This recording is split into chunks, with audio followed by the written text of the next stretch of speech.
1965, 1971 के युद्ध करगिल से लेकर बालाकोट तक हर बार पाकिस्तान की धज्जियां उड़ा देने वाले मिग 21 का रिटायरमेंट क्यों हुआ है? मिग 21 फाइटर जेट्स की विदाई पर उसके गौरवशाली इतिहास का वो चैप्टर जो आपको जरूर देखना चाहिए। आज का दिन भारतीय वायुसेना के लिए ऐतिहासिक दिन बन गया है। करीब 62 साल तक दुश्मनों के लिए खौफ का दूसरा नाम बन चुका मिग 21 फाइटर जेट आज रिटायर हो गया। यह भारतीय वायुसेना को वो घातक फाइटर जेट है जिसने दशकों तक देश की सुरक्षा का भार अपने विंग्स पर उठाए रखा। यह मिग 21 फाइटर जेट है जिसने 1965 के युद्ध में पाकिस्तान के आसमान में उड़ान भरी और पाकिस्तान को भारी नुकसान पहुंचाया, जिसने 1971 के युद्ध में पाकिस्तान की हार की स्क्रिप्ट लिखी। वो 14 दिसंबर 1971 को ढाका में गवर्नर के घर पर मिग 21 का ही सटीक हमला था, जिससे डरकर 16 दिसंबर को पाकिस्तान ने सरेंडर कर दिया था। 1999 की करगिल जंग में दुर्गम पहाड़ियों पर बैठे दुश्मन के ठिकानों को तबाह मिग 21 ने ही किया और पाकिस्तान को घुटने पर ला दिया था। 2019 में बालाकोट एयर स्ट्राइक में पाकिस्तान के चीथड़े उड़ा दिए गए थे और अपने सटीक निशाने से पाकिस्तान को अमेरिका से मिले F-16 फाइटर जेट को इसी मिग 21 ने मार गिराया था। आज भारत के इस गगनवीर को आखिरी विदाई दी गई। जिस चंडीगढ़ एयरबेस में मिग 21 की पहली स्क्वाड्रन बनी, उसी चंडीगढ़ एयरबेस में मिग 21 को फेयरवेल दिया गया। आज पाठशाला में भारतीय वायुसेना के योद्धा मिग 21 की विदाई की एक तस्वीर आपको दिखाऊंगा और मिग 21 का गौरवशाली इतिहास भी बताऊंगा। साथ ही उस स्वदेशी योद्धा की बात होगी जो मिग 21 की कमी महसूस नहीं होने देगा। पाकिस्तान के खिलाफ 1965 की जंग के बाद भारत की हर जंग में खुद को गेम चेंजर साबित करने वाले मिग 21 को आज भारतीय वायुसेना के जाबाज योद्धा की तरफ विदाई दी गई। रक्षा मंत्री राजनाथ सिंह और तीनों सेनाओं के प्रमुख इस ऐतिहासिक पल का गवाह बने। चंडीगढ़ एयरबेस पर हुए भव्य विदाई समारोह में पैंथर्स नाम से जानी जाने वाली मिग 21 की 23वीं स्क्वाड्रन के मिग 21 फाइटर जेट्स ने आखिरी बार उड़ान भरी। ये देखिए आखिरी उड़ान की तस्वीर। एक साथ 2 मिग 21 फाइटर जेट्स ने टेक ऑफ किया। आखिरी उड़ान के बाद जब मिग 21 ने लैंडिंग की तो भारतीय वायुसेना में 6 दशकों के योगदान को सम्मानित करने के लिए उन्हें वाटर कैनन सैल्यूट दिया गया। देखिए दोनों तरफ से पानी जा रहा है, जैसे नहीं वो सैल्यूट देते हैं उस तरह से। पानी की बौछार के साथ ही करीब 62 सालों तक अपनी गर्जना से दुश्मन के छक्के छुड़ाने वाला मिग 21 हमेशा के लिए शांत हो गया। पिछले कुछ सालों में कुछ लोगों ने मिग 21 पर सवाल उठाने की कोशिश भी की। मिग 21 के क्रैश का हवाला देते हुए इसे फ्लाइंग कॉफिन तक कहा गया, लेकिन आज air chief marshal AP Singh ने खुद मिग 21 से सोलो उड़ान भरकर मिग 21 पर सवाल उठाने वालों की बोलती बंद कर दी। मिग 21 भारत की वायुसेना को मिलने वाला पहला सुपरसोनिक यानी आवाज की रफ्तार से भी तेज उड़ने वाला फाइटर जेट था। पहला मिग 21 अप्रैल 1963 को चंडीगढ़ में उतरा और चंडीगढ़ में ही मिग 21 का पहला स्क्वाड्रन बना। इसलिए चंडीगढ़ में भी भारत के इसी योद्धा को विदाई दी गई।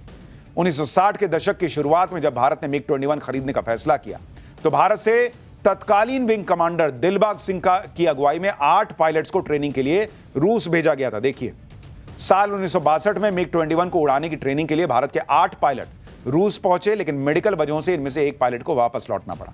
इस तरह भारत के 7 पायलट्स को रूस में पहली बार मिग 21 उड़ाने का मौका मिला। इनमें विंग कमांडर दिलबाग सिंह के अलावा squadron leader MSD woollen, squadron leader SK Mehra, flight lieutenant AK Mukherjee, HS Gill, AK Sen और BD जयाल शामिल थे।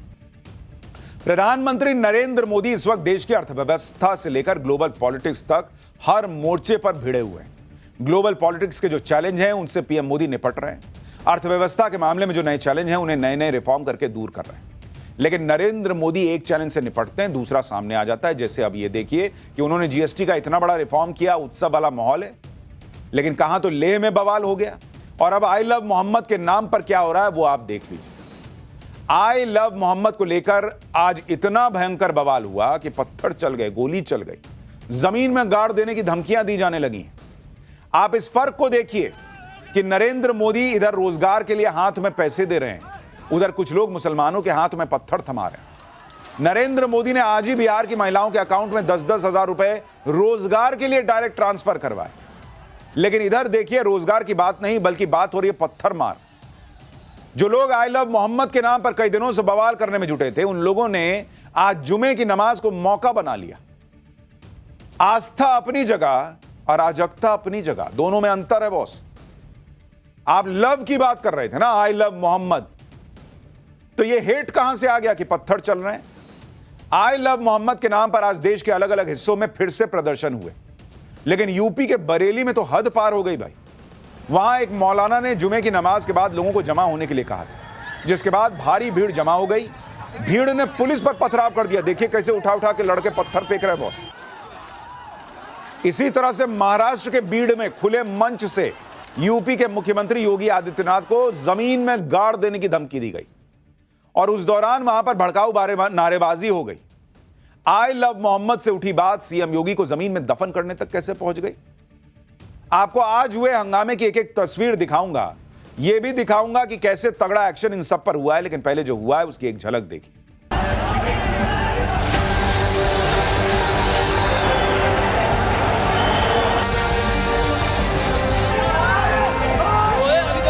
इसमें कौन सा वायलेंस का प्रमोशन का बात है? जब लव से लव आ रहा है तो उसमें आपको तकलीफ क्यों रही? वो मुस्लिम के नेता हैं, मुसलमानों को भड़कावे ओवैसी। जिस तरह से कुछ दिन पहले यह झूठी खबर फैला दी गई थी कि आई लव मोहम्मद का पोस्टर लगाया इसलिए एफआईआर हो गई और उसके बाद से जगह जगह आई लव मोहम्मद को लेकर भीड़ निकलने लगी थी, उसी से लग रहा था कि कुछ तो पर्दे के पीछे चल रहा है। और अब आई लव मोहम्मद को लेकर जो हंगामा हो रहा था वो आज आउट ऑफ कंट्रोल होता दिखाई दिया। दरअसल बरेली के मौलाना तौकीर रजा ने कानपुर वाली घटना के विरोध का ऐलान किया था। आज जुमे की नमाज भी थी। मौलाना तौकीर रजा के ऐलान के बाद बड़ी संख्या में लोग मस्जिद के बाहर पहुंच गए। लोगों के हाथ में आई लव मोहम्मद के पोस्टर थे, लोग नारेबाजी कर रहे थे। मौलाना तौकीर रजा ने मुसलमानों से इस्लामिया ग्राउंड में प्रदर्शन करने की अपील की थी। जुमे की नमाज के बाद भीड़ सड़क पर उतर आई और जबरन ग्राउंड में जाने की जिद पर अड़ गई। सैकड़ों लोगों की भीड़ ग्राउंड में घुसने की कोशिश कर रही थी, उसकी तस्वीरें आई। फिर पुलिस ने लोगों को समझाने की कोशिश की। पुलिस ने कहा कि किसी भी तरह के प्रदर्शन की इजाजत आप लोगों ने ली नहीं है, इतनी भीड़ लेके आप कैसे आ गए? लेकिन भीड़ मान ही नहीं रही थी। तभी अचानक भीड़ उग्र हो गई और पथराव शुरू हो गया। भीड़ में कुछ लोग पुलिस पर ही पत्थर चलाने लगे। आरोप तो यह भी है कि छतों से भी पथराव किया गया। आप ये तस्वीर देखिए, पुलिस के जवान पथराव से बचने की कोशिश कर रहे थे। लगातार पत्थरबाजी चलती रही। पुलिस को बचाव में आंसू गैस के गोले तक दागने पड़े। बरेली में जगह जगह इसी तरह से भीड़ जमा होती जा रही थी। इस्लामिया मैदान और बिहारीपुर में सुरक्षा के लिए पुलिस भी तैनात थी। लोगों ने जुमे की नमाज पढ़ी और मस्जिद से बाहर आए और उसके बाद भीड़ बढ़ने लगी। प्रदर्शन के लिए मैदान तक जाने लगी भीड़, तो पुलिस ने भीड़ को रोका कि भाई परमिशन नहीं, कहां जा रहे हैं आप लोग। पुलिस ने काफी समझाने की कोशिश की, लेकिन कोई समझने को तैयार ही नहीं था। लोग नारेबाजी करते चले जा रहे थे। भीड़ पुलिस का घेरा तोड़कर आगे बढ़ने लगी तो पुलिस को लाठी चार्ज करना पड़ गया। आप देखिए कितनी भीड़ जमा हो गई थी। सबके सब नारेबाजी कर रहे थे और पुलिस की सुनने को तैयार नहीं थे। बेकाबू भीड़ को कंट्रोल करने के लिए पुलिस को लाठीचार्ज का सहारा लेना पड़ा। अब इन तस्वीरों को भी दिखाकर माहौल बनाया जा रहा है सोशल मीडिया पर कि देखो आई लव मोहम्मद बोल रहे थे तो पुलिस मारने लग गई। जबकि कहानी क्या है मैं आपको बता रहा हूं कि भाई पुलिस कह रही थी परमिशन नहीं है प्रदर्शन का, इतनी भीड़ जा रही है, इसकी इजाजत नहीं है। समझाने का भी प्रयास हुआ और उसके बाद ये लाठीचार्ज हुआ तो उसको एक तरीके से माहौल बना दिया गया कि भाई मुसलमानों के खिलाफ ये हो रहा है। पुलिस के लाठीचार्ज के बाद लोग गलियों में चले गए, लेकिन कोई वहां से जाने को तैयार नहीं था। पुलिस ने गलियों में घुस घुस कर प्रदर्शनकारियों को खदेड़ा और इस दौरान कई लोग गिर भी पड़े। पुलिस के एक्शन के बाद जब लोग वहां से हटे तो चारों तरफ चप्पलों का ढेर दिखाई दे रहा था। For more of such videos, do like, share and subscribe to ET Now Swadesh.